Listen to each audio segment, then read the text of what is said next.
Good morning, everyone. Welcome here at our backyard garden.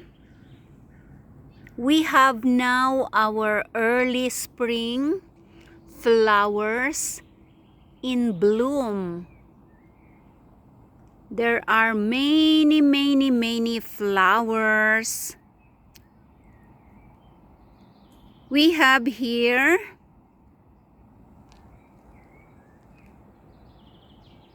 at our backyard and of course in front yard. The name of this flower we called here isiko. There are many colors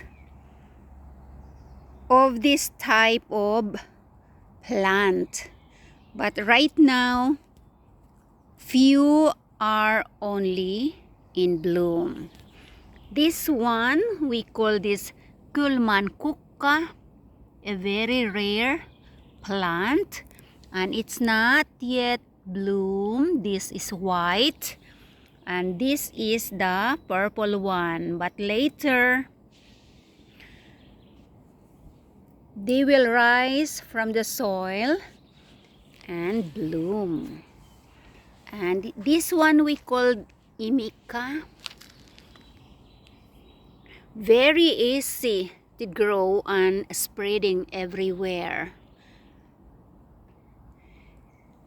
And so many more. Let's go to other flowers. This one is my favorite. Very beautiful. Yellow and marami ding color. Kaya lang kami yellow and white. Look at that. And also very easy to grow. Ayan, ang ganda. Birds are singing around here. Peony start to grow na naman. Tulips nasa buds pa lang. Let's go to another flowers. Dito naman ay magkasama ang viola at saka itong isiko. At punta naman tayo sa ibang bulaklak. Ito naman ang lavender na hindi pa masyadong nag-bloom. At marami pang ibang mga bagong tanim na hindi pa bumubulaklak. Coming pa lang.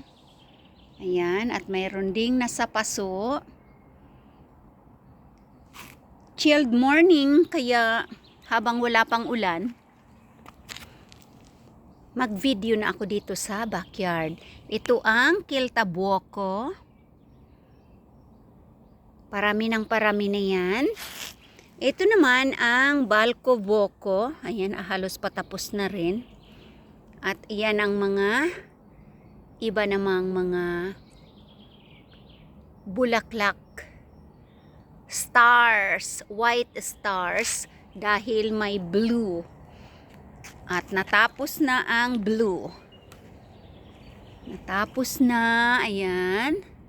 Tapos na. And here natapos na rin. Mga early flowers, early spring. Ito naman ang Hilmililia. Ayan, ang ganda rin. At ang mga tulips na yan ay nasa balls pa lang. Dito ay iba't ibang klase ng magagandang mga peonies and more plants. Here coming later, beautiful lilium. Bagong tanim, bagong bili, and hope mag-flower. ngayong summer. And here. At ang mga yan ay tulikuka. Mullein. Ayan, nagtapos na yung mga nandyan sa paligid.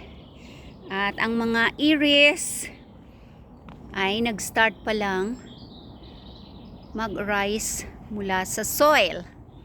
At ito ay magandang flower, kulay puti, mabango, and of course, ayan, marami pang coming. Where is the lilia? Oh, now this is the tiger lilia. It's also growing. That's another one. And that's iris, purple. And this is also beautiful flowers coming later. At dito ay marami pang aayusin. Hanggang doon pa sa baba. Dito sa aming backyard. Ito nagtapos na siya. The early spring flower na kahit may snow pa ay lumalabas kaagad na, bulaklak na kaagad siya. And here is lily. Ayan, hindi pa siya open. Super beautiful. Parami na din dyan. At dyan sa round na yan na sandy soil, special soil, ay maraming tutubo ng mga special plants. And here we go. Ito ay peony. Rising pa lang siya. Ito naman ang jasmine. Ito naman ang lilac. Yan. Wala pa. At dito ay may mga orchids na tutubo. Later. Hindi pa nagpapakita. At ito ang malalaking snowdrop or kielo. Ayan, parating pa lang. Tumubo na ba ang special orchid dito? Mayroon ng tubo ang special orchid. At mayroon na dun isa. Ayun. Magaganda ang mga halaman namin. At dito ay hindi pa tapos. Maglalagay ng mga iba't ibang mga gulay dyan.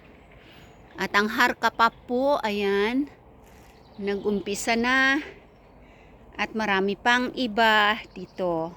At dyan ko ilalagay ang aking mga gulay. Later pa, kapag warm na yung earth. Ayan. Carhon sipule, yan, edible. Pwedeng pang salad, pwedeng gulay. At marami pang iba dyan na tutubo. At hindi pa naaayos at marami pang itatanim.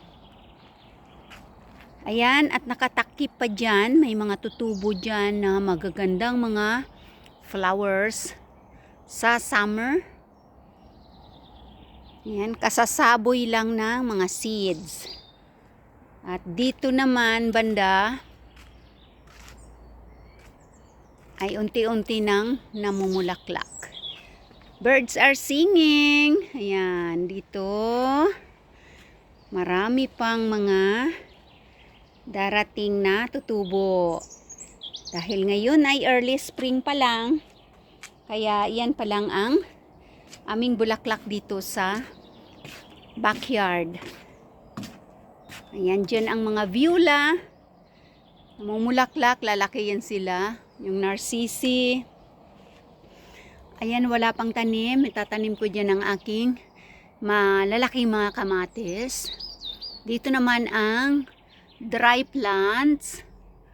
Ayan, succulents. Viola nature. Dito ko nilagay ang aking mga succulents. Konti nga lang ang natira.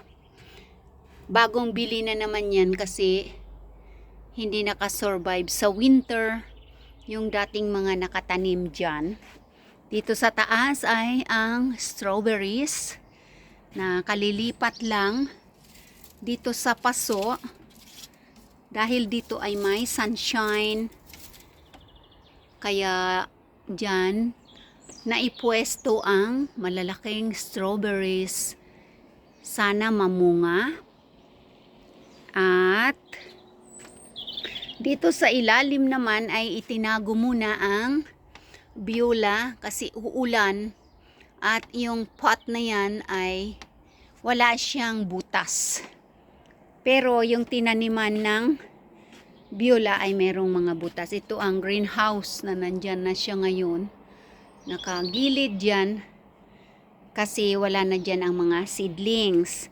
Dito naman, ayusin ko pa yung cactus. Nakasurvive kahit na dry na nga. At ang mga narcisi, ewan kung mamumulaklak pa yan. Hindi nakasurvive. Ayan, so thank you so much for watching.